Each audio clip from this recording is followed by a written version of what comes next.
You know, I have friends in all over the place, and including in Israel. And I have a dear, dear friend who shares an interesting journey, not the same as mine, but equally as traumatic. I met Chris Campbell about 20 years ago, maybe longer, in my living room on a dark Saturday night through some mutual friends. Since then, Chris found his pathway to Judaism, to Israel, to Jerusalem, and is one of the leading Israeli comedians in the world today. Jewish comedians as well. When he showed up tonight, someone thought maybe they shouldn't welcome, maybe he was coming for a donation for something, but he's coming here to contribute to this wonderful, joyous evening. So I thought he'd give you a little warm-up, and then before our formalities, in about an hour, he will give you the rest of his show that has appeared off-Broadway successfully. It's called Circumcise Me, and I'll let him explain to you how amazing and captivating his story is. But I'm going to ask you to kind of, if you want to have loud conversations, of course, Jews don't have loud conversations, but if you need to have a loud conversation, please take it in the lobby, in the back of the room, or upstairs. For about 10 minutes, I'd love you to enjoy the comedy stylings of my dear friend, Yisrael Campbell. Let's give him a hand. Thank you, Mark. Thank you very much. Is it warm in here? It's not just that I'm the only one dressed for Poland in the 1700s. People see me and they don't know what to make. They hear my name, Yisrael Campbell. Campbell is not a very Jewish name. It's not Jewish at all. Yisrael is a very Jewish name. So on average, I got a pretty Jewish name. But they always look at me and they always ask, are you Haredi? Are you ultra-Orthodox? Obviously I'm not ultra-Orthodox. I'm wearing a blue shirt. And these are really not payas. This is the beginning of a comb-over. You tell me, right? With a properly placed kippah, you can't even tell I'm losing a little hair up top. But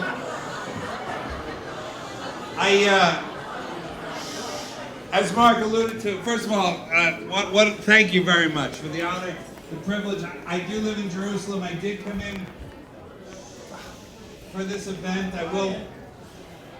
I will see my mother this week. Don't worry, I would never honor a rabbi without seeing my mother. But other than that, I am here for this.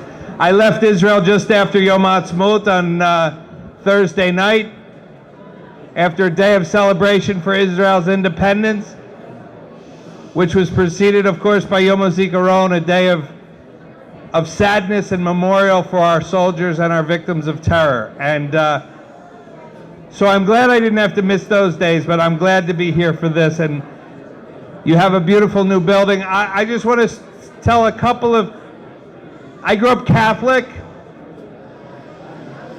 Jews always want to know, how Catholic was I? You already don't. Catholic enough to know I was going to hell. So I switched religions. That's a Yiddish occult, right? They said there's no Hebrew word for hell. There's no concept in Judaism for hell. There's a Hebrew word for hell, ulpan. Adult Hebrew language instruction is hell. I've been to every ulpan I've ever met in Jerusalem. There's one in Netanya on the beach called Ulpan Akiva. Their motto is, it's warm, it's sunny, your friends will be there. Come to think of it, that's what they say about hell. But I did grow up Catholic. My mother went into the convent after college. Thank God she left. Otherwise, only half of me would be standing here tonight. But my aunt was a nun, which makes Jesus my uncle. I'm not making that up. That's church doctrine. She's a bride of Christ. She's my aunt. He's my uncle. I only mention that in Jerusalem for parking.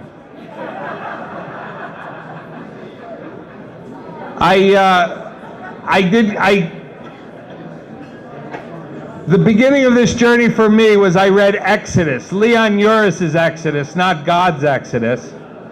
God's Exodus I still have a little trouble getting through, but Leon Uris wrote a nice story. Turns out it's a historical fiction. Turns out to be more fiction than history, but that's a different story. I read that book and I imagined myself living in Israel, digging avocados out of the earth, building the state, turning the desert green. It was 1983. The state was largely built. The desert was as green as it was going to get. And it turns out avocados don't grow in trees. But I was going to dig them out of the earth. They do, in fact, grow in trees. The mayor's looking at me like, get this man out of our community. Where I come from in Philly, they grow in aisle 6 next to the tomatoes. And the reason I wanted to dig them out of the earth because I wanted to look up and see her crest the hill on her steed and ride up to me. She would have long, flowing, curly black hair, long, flowing, curly brown hair, or short blonde hair, it didn't really matter. And she'd pull up on her steed and she'd say, "There's trouble on the ridge." She wouldn't talk like that, but that's the only accent I know. And she'd pull me up on the horse and we'd ride off together to shoot things. Now, having been to Israel, I realize now she'd be speaking Hebrew, I'd be speaking English.